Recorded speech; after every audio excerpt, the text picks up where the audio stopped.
hapunan sa apartment, kinamusta ni Kuya ang hirap sa Tagalog na si Ivan. Ivan, Apo, sinong pinakakasundo mo sa mga housemates mo? anong Kasundo. kasundo? So who's next? Who do you get along well? Oh, sorry po. Patrick and Romeo or Patricia. And the goat?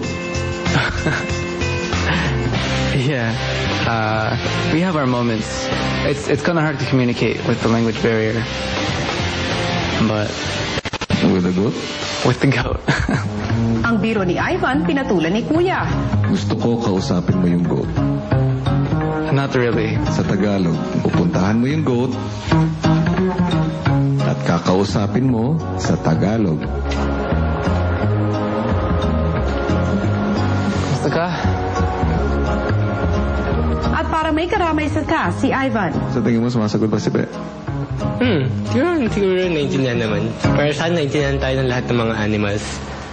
Sige, ngayon, lalabas ka dun, pupunta ka sa isang sulok at sasagutin mo si Ivan bilang si Be.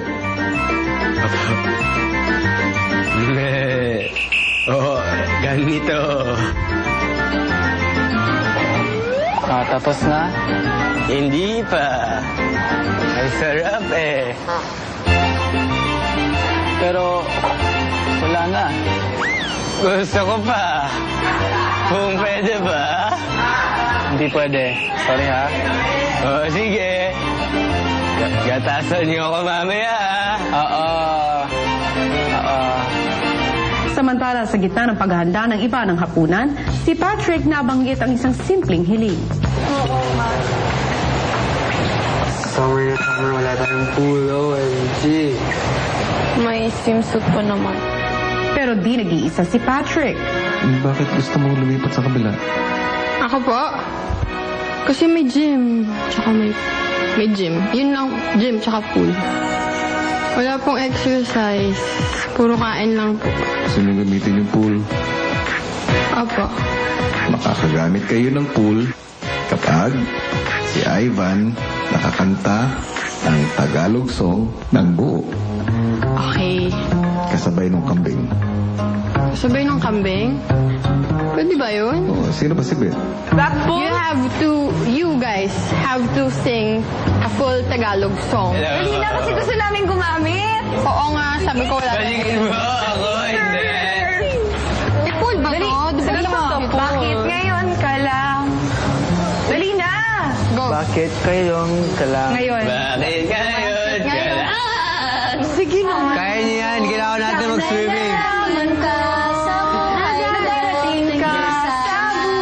I thought it was ridiculous muna at first.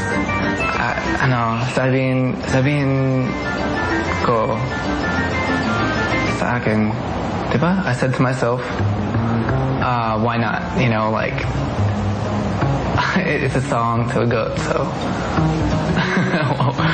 why not just see what I can do? Bakit na yung kalang?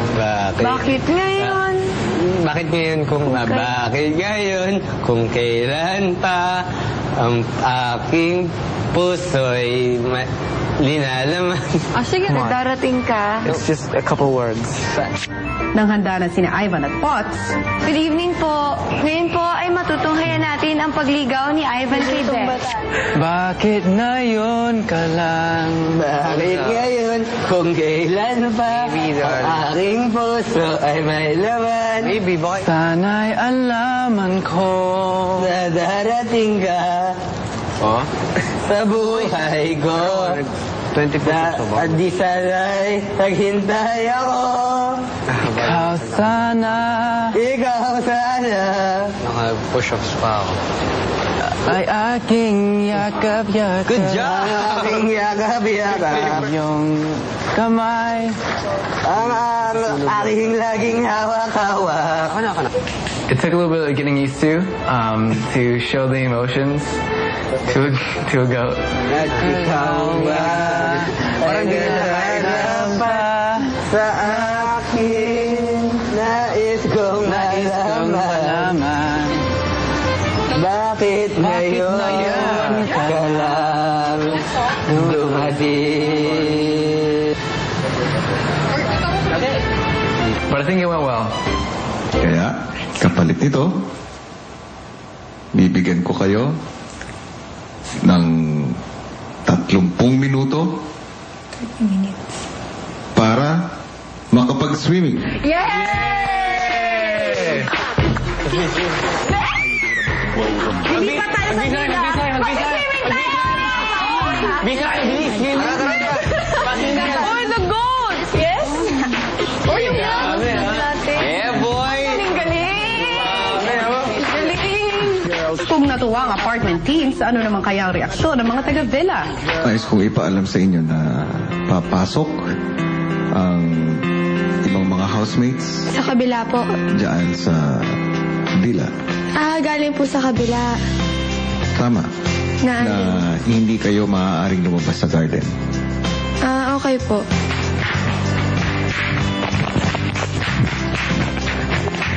Papasok daw dito yung ibang housemates. Teka, wait. Magsa-swimming sila pero hindi natin sila po pwedeng kausapin. Dito lang tayo sa loob. Hindi tayo po pwede... Teka. Pwede natin silang tignan. Pero ito, discard natin. Kasi ba may taas yung Facebook ko? Oo. Ngayon, kailangan malito sila sa mga pangalan natin. Ganon din tayo sa kanila. Sure ba? Discard natin kung paano natin tatawagin yung pangalan natin.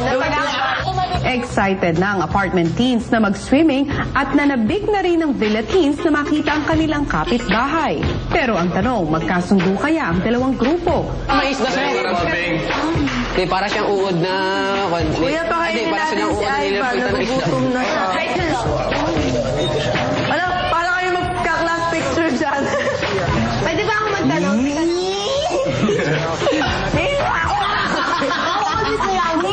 No. Ligo tayo. Huwag kang bumulong. Hindi ako nakulong. Ako nga. Ito, bumulong. Bye. Bye. Ang chorba nung isa, anong yin? Parang naiinita ako sa kanya. Parang ang toro. Bagay nga eh.